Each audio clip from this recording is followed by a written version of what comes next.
Hello' brand partners, আজি আমি কথা পাতিম অৰিফ্লেমৰ ৱেলনেছ কেটেগৰীটোৰ বিষয়ে। আৰু যোনটো কেটেগৰী আমি কওঁ ৱেলনেছ মানে হৈছে আমি এটা হেল্ডি লাইফষ্টাইল লিড কৰিব পাৰোঁ। আৰু অৰিফ্লেমৰ ৱেলনেছৰ কেটেগৰীটোৰ প্ৰডাক্টৰ থ্ৰুৱেদি আপুনি এটা হেল্ডি লাইফষ্টাইল লিড কৰিব পাৰে আৰু আনকো হেল্ডি হোৱাত সহায় কৰিব পাৰে।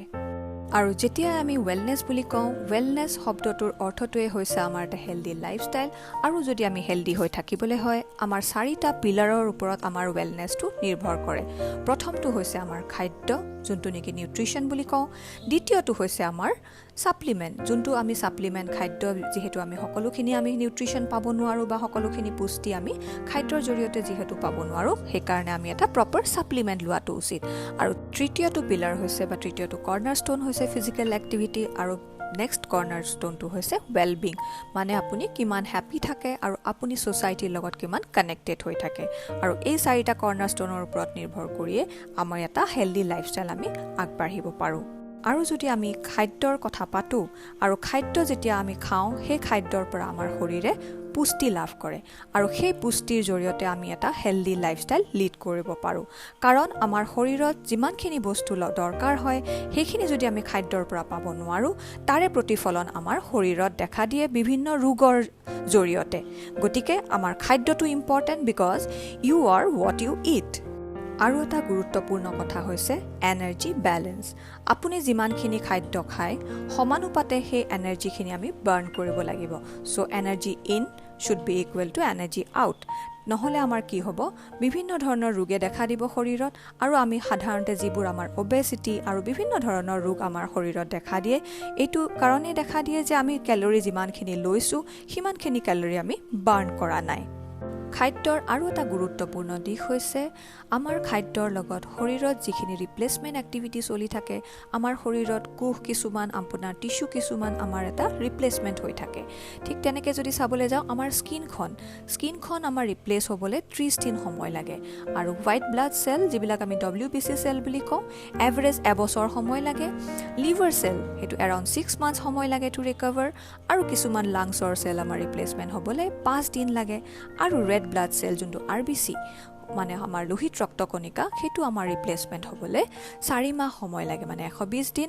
আৰু স্কেলিটন, যোনটো আমাৰ জকা, সেইটো ৰিপ্লেচমেণ্ট হ'বলৈ অলমষ্ট 10 ইয়াৰ্ছ সময় লাগে।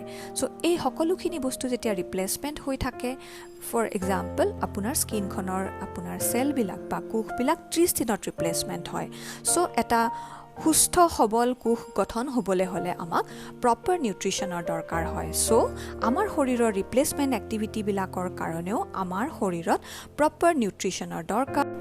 আৰু ICMR, মানে ইণ্ডিয়ান কাউন্সিল অফ মেডিকেল ৰিচাৰ্চৰ যোনটো এটা নিৰ্ধাৰিত মাত্ৰা আছে, আৰু পৰিপুষ্টিৰ কাৰণে এটা তেওঁলোকে নিৰ্ধাৰিত মাত্ৰা ধৰি দিছে, য'ত নেকি আমি 500 পৰা 1000 গ্ৰাম ফ্ৰুটছ এণ্ড ভেজিটেবলছ খাব লাগে পাৰ ডে।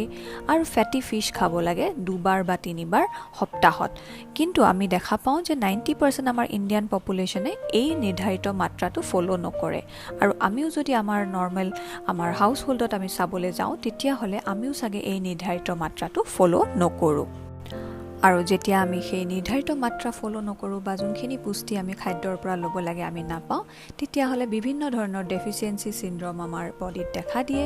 আৰু শৰীৰত দেখা দিয়া এই ডেফিচিয়েঞ্চি চিম্পটমবিলাকৰ ভিতৰত আটাইতকৈ প্ৰিভিলেণ্ট যোনটো হয়, সেইটো হৈছে প্ৰটিন ডেফিচিয়েঞ্চি চিম্পটম।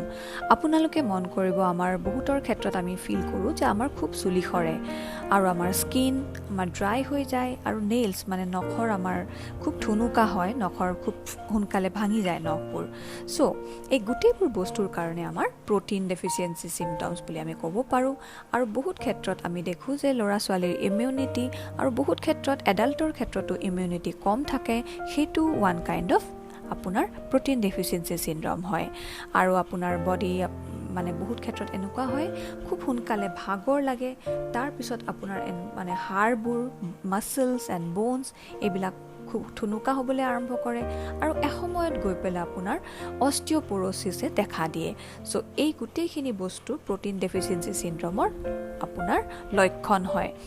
আৰু এটা প্ৰটিন ডেফিচিয়েঞ্চিৰ চিম্পটমছ হৈছে যে বিগাৰ এপেটাইট, মানে খাবলৈ মন গৈ থকা যিকোনো সময়ত ক্ৰেভিং থকা খোৱাৰ প্ৰতি যদি ক্ৰেভিং থাকে এইখিনি হৈছে আপুনি মন কৰিব তেতিয়া আপোনাৰ শৰীৰত তাৰমানে প্ৰটিনৰ মাত্ৰাটো কমি গৈছে আৰু আমি শৰীৰত প্ৰটিন আমি ইনটেক কৰিব লাগে হয়তো খাদ্যৰ জৰিয়তে নহলে সাপ্লিমেন্টৰ জৰিয়তে যেহেতু আমি মন কৰিছো যে আমাৰ খাদ্যৰ ক্ষেত্ৰত আমি আৰু যেতিয়া আমি সাপ্লিমেন্টৰ কথা পাতো সাপ্লিমেন্টৰ ক্ষেত্ৰত অৰিফ্লেম ৱেলনেছ কেটেগৰীৰ ভিতৰত নিউট্ৰিশেক এটা অন্যতম আমাৰ প্ৰটিন শেক হয় আৰু প্ৰটিনৰ সাপ্লিমেন্ট হিচাপে আমি যদি নিউট্ৰিশেক লওঁ তেতিয়া হলে নিউট্ৰিশেকটো আমাৰ কাৰণে অতি হেলদি নিউট্ৰিশনাল প্লাস কনভিনিয়েন্ট স্নেক হয় কাৰণ বহুত সময়ত আমি যেতিয়া স্নেক্স বেলেগ কিছুমান হাই ক্যালোৰি ফুড খাই দিওঁ তাৰে হলনি যদি আমি এটো প্ৰটিন ৰিচ আৰু ফাইবাৰ ৰিচ আমাৰ নিউট্ৰিশেক লওঁ তেতিয়া হলে আমাৰ হেলদি এটা খাদ্যও খালো আমি লগতে আমাৰ শৰীৰত যোনখিনি প্ৰটিনৰ পুষ্টি দৰকাৰ আছিলে আমাৰ সেই পৰিপুষ্টিখিনি আমি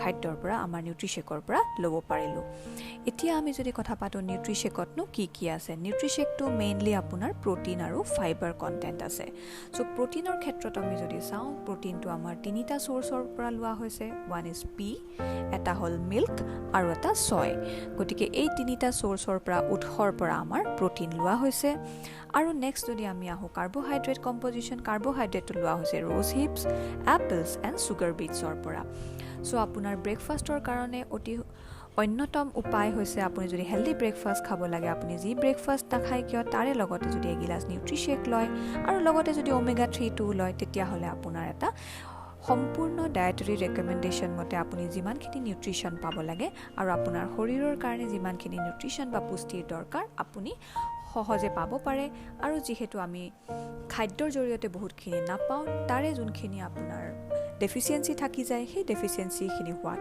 এইটোৱে প্ৰতিৰোধ কৰিব পাৰে এতিয়া আমি চাম নিউট্ৰিশেকতনো কি আছে নিউট্ৰিশেকটো মই কোৱাৰ নিচিনাকৈ এইটো প্ৰটিন আৰু ফাইবাৰৰ হয় আৰু প্ৰটিন আৰু ফাইবাৰটো ইয়াৰ মেইন ইনগ্ৰেডিয়েন্টছ সো ইয়াত নিউট্ৰিশেকত যদি আমি চাওঁ এগিলাস নিউট্ৰিশেকত মানে আমি যেতিয়া 1 স্কুপ মানে 18 গ্ৰাম কম্পোজিশন আমি পিওৰ ওয়াটাৰৰ লগত মিলাই ব্লেন্ড কৰি পেলে খাওঁ তেতিয়া হলে আমি এনাৰ্জি পাওঁ 70 কিলো ক্যালোৰি প্ৰটিন পাওঁ অলমোস্ট 8 গ্ৰাম কাৰ্বোহাইড্ৰেট পাওঁ 6.5 গ্ৰাম আৰু ফেট যোনটো আমাৰ বডিত দৰকাৰী ফেট ইয়াত থাকে 1.5 গ্ৰাম আৰু যত নেকি আমি যেটো এপল খাওঁ অলমোস্ট ইয়াৰ ক্যালোৰিটো এপলৰ নিচিনাই গতিকে ই এটা হেলদি ফুড আৰু আপোনাক সহায় কৰে ই অপটিমেল নিউট্ৰিশনৰ কাৰণে বিকজ ইয়াত প্ৰটিন ডেফিচিয়েন্সি হ'বলে আপোনাৰ বডিত যিবোৰ প্ৰটিনৰ আপোনাৰ আৱশ্যক মাত্ৰাত প্ৰটিন নাথাকিলে ই আমাক প্ৰটিনৰ যোগান ধৰে এজ এ সাপ্লিমেন্ট সো অপটিমেল নিউট্ৰিশন পালো আৰু আমাৰ হাংগাৰ বা ক্ৰেভিংছ যিকোনো সময়তে বস্তু খাবলৈ মন যোৱা বা ক্ৰেভিংছও আমাক ৰখায় ই আমাৰ ক্ৰেভিংছ ৰিডিউস কৰে আৰু আমাৰ এনাৰ্জি বুষ্ট আপ কৰে আৰু আমাক সোনকালে ফোকাস আমাৰ যেহেতু প্ৰটিনৰ লগত আমাৰ ফোকাস আৰু আমাৰ কনসেন্ট্ৰেশন জড়িত হৈ থাকে কাৰণ বডিত যদি ডেফিচিয়েন্সি থাকে তেতিয়া হলে আমি হেলদি ফিল নকৰো বা আমি খুব ভাগৰুৱা ফিল কৰো সো ই আমাক এনাৰ্জি দিয়ে আৰু আমাক কাম কৰাত ফোকাস বঢ়ায় So cheers for a healthier tomorrow আৰু আমি আজি যদি এগিলাস নিউট্ৰিশেক খাওঁ তেতিয়া হলে আমাৰ শৰীৰত থকা প্ৰটিনৰ যোনখিনি মাত্ৰা যোনখিনি প্ৰয়োজনীয় প্ৰটিন আমি খাব লাগে সেইখিনি প্ৰটিন আমি ডেইলি পাই থাকিম সো নাপাহৰিব ব্ৰেকফাষ্টৰ লগত এগিলাস নিউট্ৰিশেকে আপোনাৰ শৰীৰত লগা প্ৰটিন আপোনাক সহজে যোগান ধৰিব পাৰে যেহেতু আমি খাদ্য খাওঁতে প্ৰপাৰ মাত্ৰাত প্ৰটিন আমি এভৰিডে ল'ব নোৱাৰো সো আপুনি নিজেও খাওক আপোনাৰ ফ্যামিলিক হেলদি ৰাখক আৰু আনকো হেলদি হ'বলৈ সহায় কৰক